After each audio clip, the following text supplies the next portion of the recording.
நேபாளத்தில் கடந்த 40 ஆண்டுகள் இல்லாத அளவுக்கு கனமழை பெஞ்சு வருது. இதனால ஏற்பட்ட வெள்ளம் மற்றும் நிலச்சரிவில் சிக்கி 170 பேர் விழுந்திருக்காங்க. மேலும் பலர் காணாம போயிருக்காங்க.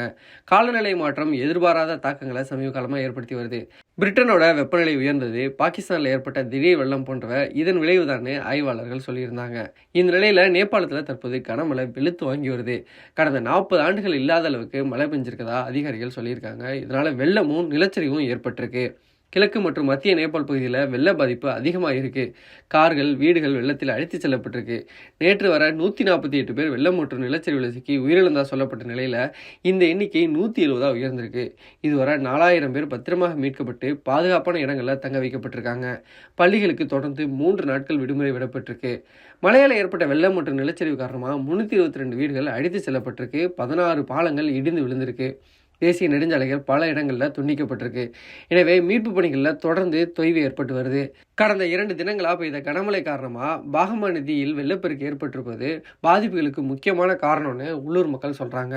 தங்களோட வாழ்நாளில் இப்படி ஒரு வெள்ள பாதிப்பை பார்த்ததில்லைன்னு உணவு மற்றும் மருந்து பொருட்களுக்கு கடும் தட்டுப்பாடு ஏற்பட்டிருக்கும் மக்கள் சொல்றாங்க.